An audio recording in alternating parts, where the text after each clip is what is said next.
Hello there and welcome back to another edition of the Silly Car Showdown. Today we are taking a look at the AMC Pacer X. This car comes by the request of Azza, and while you might laugh at the AMC Pacer, and you'd be kind of right too because it is a ridiculous looking car, but I do absolutely love it, there is one or a few tricks the AMC Pacer has which I think can really help it out when it comes to a competition such as this.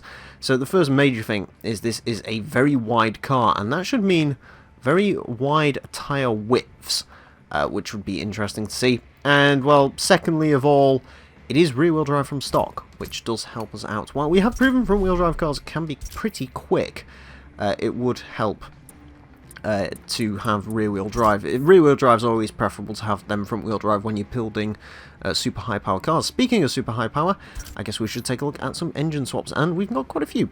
So we can put it in the 1.3 litre 2 rotor, which is ironic when you consider the AMC Pacer was originally supposed to run a rotary engine in its prototype stage. We did run that in the Isetta though, so I'm probably going to skip out on that one for now. But again, as I've said before, we can always come back and try different engine swaps if need be. We can have the Skyline engine, which is a little bit strange, the twin-turbo RB26.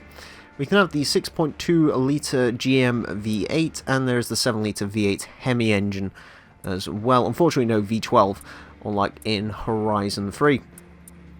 I think out of all of these engines, because I said I'm not going to use the rotary, I'm probably going to use the 6.2 litre V8 because that's the only engine we haven't used in this series yet. It's also the lightest engine available. Of course, no drivetrain swaps are allowed, and I think because it's a V8, we are going to go for supercharging over twin turbocharging.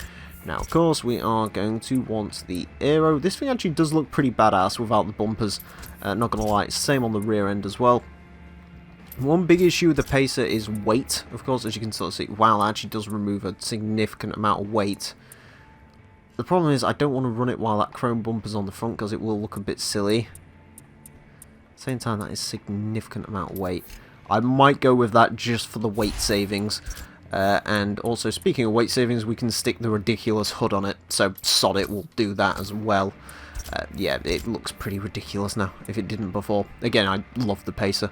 Anyways, of course, we are going to want race tyres, and look at those tyre widths, 265s in the front, scrumptious, and 265s on the rear. Would kind of like bigger tyres, especially for an American car like this, but I will certainly take those. Alright, let's rush into here. It also seems to be doing pretty well on PI so far, which is, again, another good sign when it comes to the Pacer. I also find it amusing is in hot hatch class.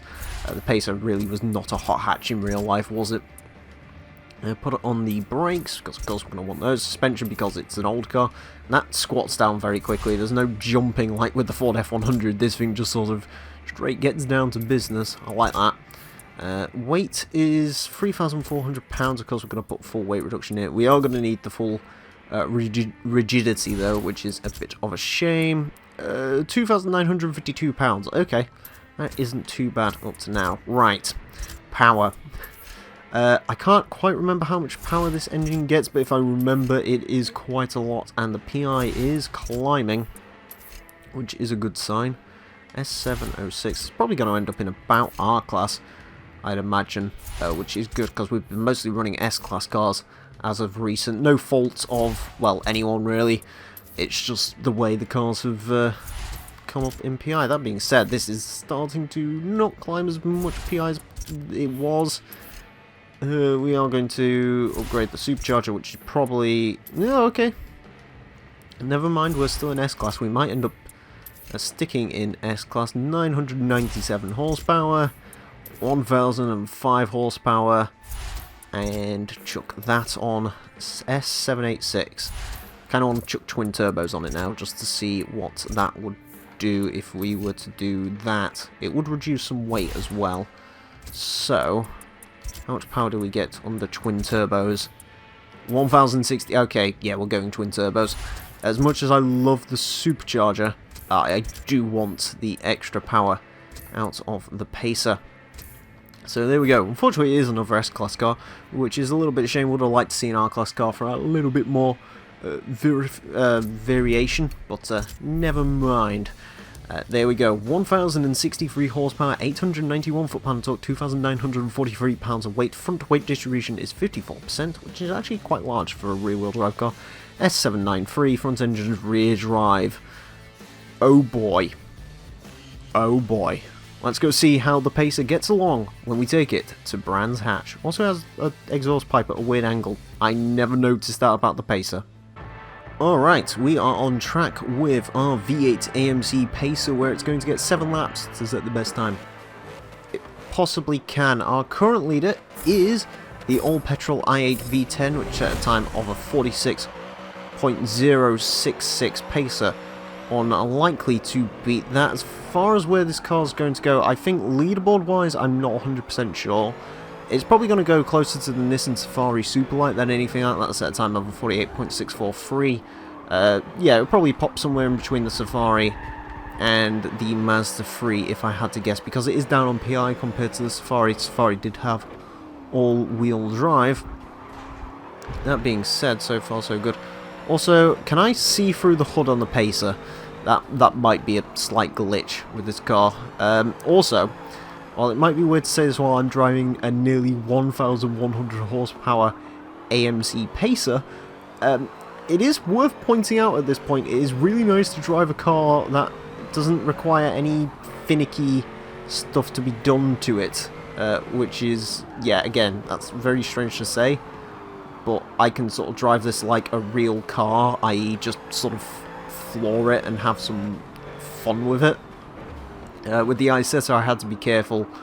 With the Mazda 3, you had to sort of be careful on the throttle as well. With this, I can drive it a little bit more like a normal car. Straight line speed is quick, as you'd expect. Again, those rear tyres were a little bit bigger. I was kind of secretly hoping this thing would end up with like 315s or something extraordinary like that in terms of rear tyre whips, but beggars can't be choosers.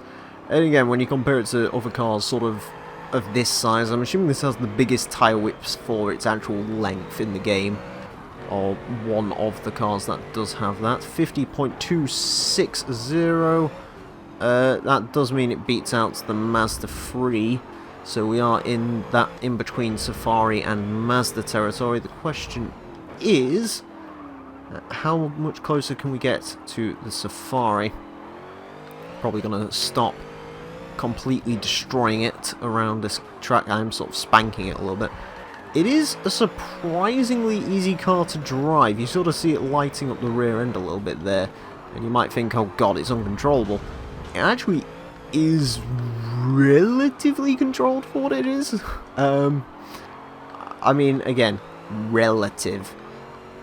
Yeah, it's just sort of a nice fun car to drive around almost. It's kind of like driving an alternative muscle car almost, except this would probably wipe the floor with any other muscle car. I will say the one area it does seem to be lacking is braking performance.